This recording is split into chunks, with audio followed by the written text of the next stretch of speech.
I'm a planner and I'm a project lead with City Planning Strategies and leading this Lakeshore East Corridor study.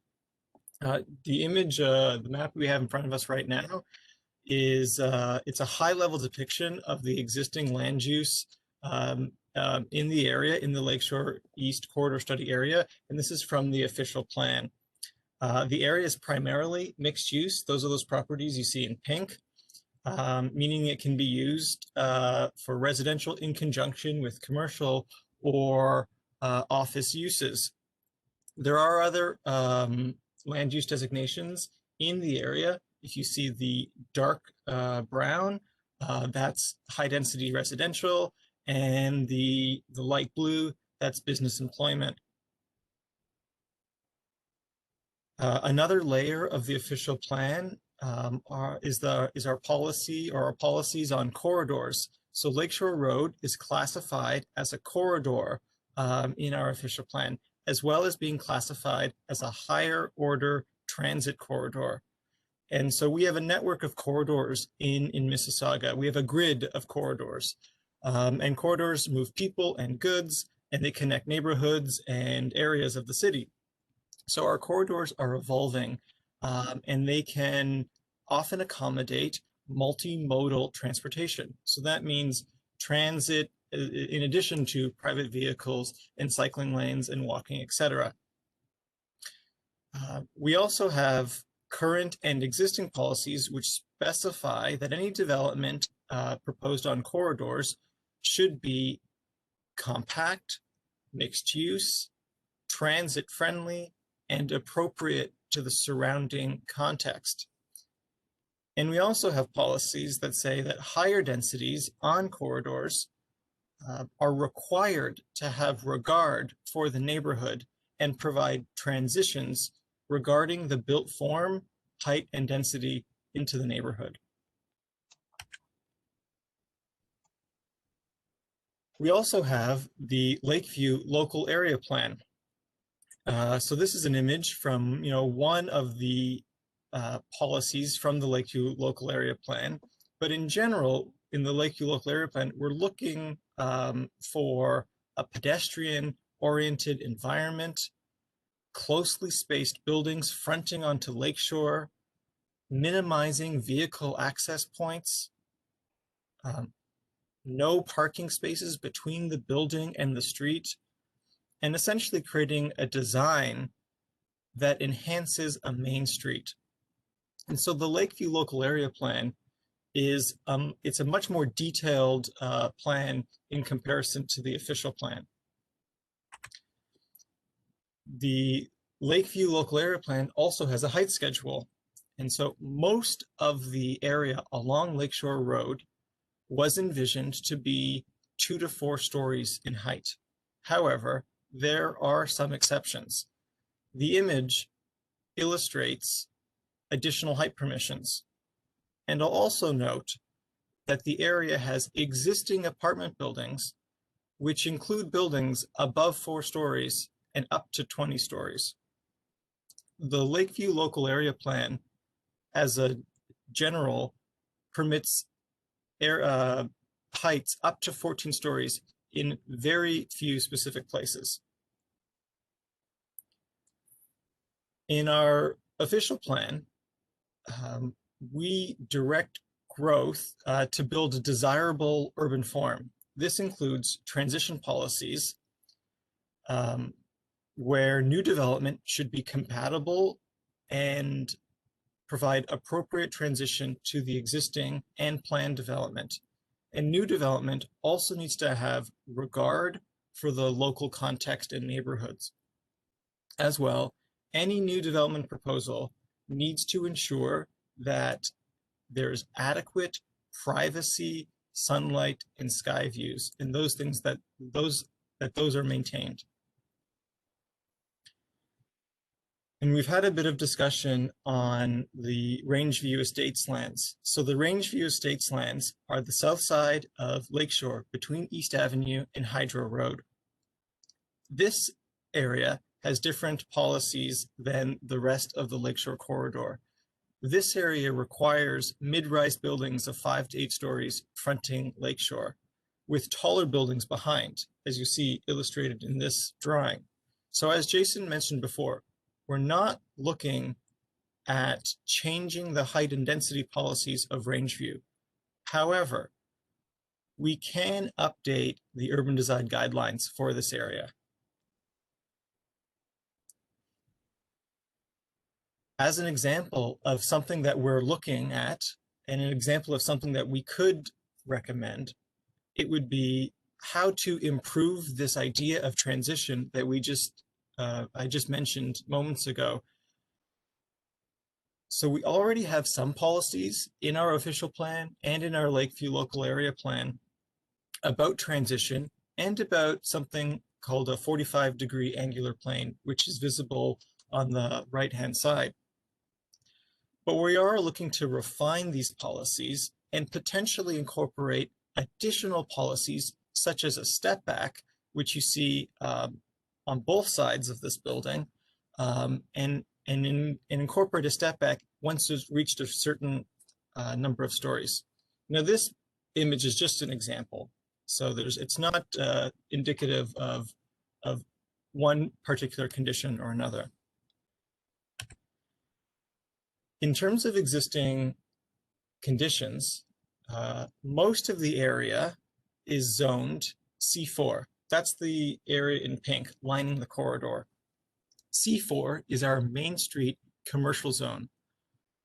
That allows for a variety of commercial uses on the ground floor and residential uses above. The zoning has a minimum height of 2 stories and a maximum height of 3 stories. This is the west side of the corridor, and then this is the east side of the corridor. Again, it's mostly C4, Main Street commercial zone, but it also has the blue at the bottom, which is current employment zone, and it has the brown on the right, which is the high density residential zones. So here's a map of the current active development applications rezonings in the area, in our study area. So there are 3 current active rezoning applications, and there's 1 approved. The pink dot you see in the right-hand side is the approved one. That's the Van Dyke site on the former Sheridan Ford car dealership. The 3 active applications include, from the west side, so at Lakeshore and Enola, there's a 12-story mixed-use building proposed on the beer store site. A little further east from there is at Lakeshore and East Avenue is the 7-story apartment building for Peel Living. And then at Dixie and Lakeshore on the northeast corner is a 15-story mixed-use building. Again, these are in review. There's no decision made yet on these applications. I'll just go to the next slide. So it's the same map, but it has different information on this layer. This is the site plan applications. So right now we have 4 site plan applications on Lakeshore. You'll notice a few of them, SP11 174 and SP12 134, these date from 2011 and 2012. So as Jason was mentioning, there's quite a bit of lag between when applications come in and when they're finally when they're finally approved. So it could take some time. Of these 4 site plan applications that are in the area, they're all 4-story, or 3 of them are 4-story mixed-use buildings, and 1 of them is a stacked townhouse and retail development. And again, these are all on the corridor on Lakeshore directly. This next slide is a great way to keep track of what's going on in the city, what's going on in Lakeview. So the Planning Info Hub, the graphic, the map you see on the left, lists all the development applications that are going on. Oftentimes, you can just find it by Googling Mississauga Planning Info Hub, and it's the first hit. But we can also link to it in the side. So this is an interactive map. It's updated every month, and it has all the different kinds of applications that are in process, and it lists the ones that are approved too. On the right-hand side is even more detail. So this is a web page that is our active development applications web page. It's a resource that includes all the reports, studies, information, floor plans, elevations, etc., that are received when we're reviewing a development application. It's updated whenever there's a submission or resubmission of an application. It's a really handy resource. It's filled with great information. Again, we can link to it in the chat. And I saw there was a question earlier. Will this presentation be available? Yes, it'll be available, and you'll see those those links available as well. Just so where we are in the process, we're at the really, we're phase one, square one. We're at the beginning. We're at this meeting right now. We're engaging you to identify the issues, to share background information, for us to absorb the information from you, and we have to absorb all of this information before we can make any potential recommendations. So when we're updating our policies, we have to remember it's linked and related to different levels of plans and policies. So we have our provincial policies, then we have our regional policies and plans before our city level policies and plans. And what we're looking at here as part of this study, as part of our study considerations. So these are some of the factors.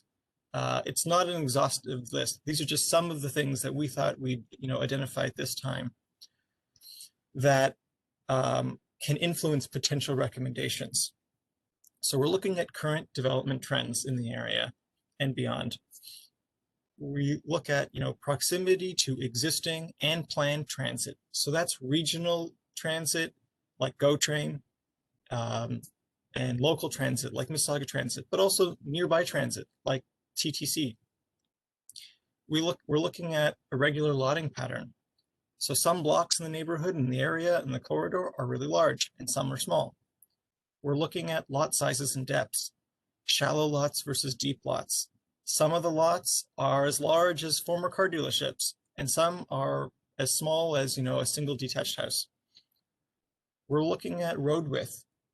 Lakeshore corridor, the eastern portion of it, is 44.5 meters wide. That's 145 feet wide for the right-of-way. So that's one of the considerations, the width of the corridor.